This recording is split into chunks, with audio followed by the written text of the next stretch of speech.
যদি কেউ চাঁদা দেয় তাহলে তাদের ছবি ভিডিও সংগ্রহ করে আমাদের দিবেন। সকল ব্যবসায়ী আমাদের বাসিন্দা ভাইরা যারা আছেন সবাইকে বলতে যাচ্ছি, আজকে থেকে ইনশাআল্লাহ ঢাকা 14 আসনের এলাকায় চাঁদাবাজি মুক্ত ইনশাআল্লাহ। আমরা চাঁদাবাজি করি না এবং কাউকে চাঁদাবাজি করতে দেব না। আমরা মাদকের সাথে কোন রকম সম্পর্ক রাখি না এবং এই ঢাকা 14 আসনে প্রকাশ্যে মাদক বিক্রি চলবে না। আমরা কারোর বিরুদ্ধে মিথ্যা মামলা দেই না এবং ঢাকা 14 আসনের বিরুদ্ধে কেউ যদি মিথ্যা মামলা দেয় আমরা তার বিরুদ্ধে ব্যবস্থা গ্রহণ করবো ইনশাআল্লাহ। মিথ্যা মামলা চলবে না।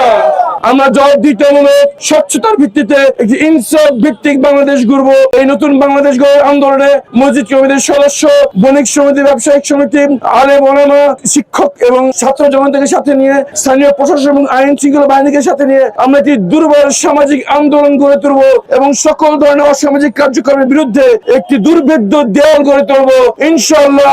ঢাকা 14 হবে সারা বাংলাদেশের জন্য আদর্শ স্থান ইনশাআল্লাহ। চাঁদাবাজি বন্ধ ইনশাআল্লাহ। আমরা আছি আপনাদের সাথে, কাউকে চাঁদা দিবেন না। আমরা ইনশাআল্লাহ এখন থেকে আমাদের এই আসনে কোনো চাঁদাবাজি চলবে না ইনশাআল্লাহ। চাঁদাবাজের আগে রাজনীতিবিদদের সাপোর্ট দিত, এখন থেকে দিবে না কেউ ইনশাআল্লাহ। আপনারা কাউকে চাঁদা দিবেন না। যদি কেউ চাঁদা দেয় তাহলে তাদের ছবি ভিডিও সংগ্রহ করে আমাদের দিবেন ইনশাআল্লাহ। আমরা তাদের অ্যাকশন গ্রহণ করবো। আজকে চাঁদাবাজি বন্ধ ইনশাআল্লাহ। কোনো চাঁদাবাজি চলবে না এখন থেকে ইনশাআল্লাহ। কেউ চাঁদা নিতে আসলে তার ছবি দেখে দিবেন, দিবেন, বলবেন দিতে চাবেন না। যদি ভয় দেখায় ছবি রাখবেন, ভিডিও রাখবেন, আমাদের দিবেন, আমরা তাদের অ্যাকশন যাবো ইনশাআল্লাহ। আজকে থেকে চাঁদাবাজি বন্ধ ইনশাআল্লাহ। আমরা কাউকে চাঁদা নিই না, কাউকে চাঁদাবাজি করতে দিব না ইনশাআল্লাহ।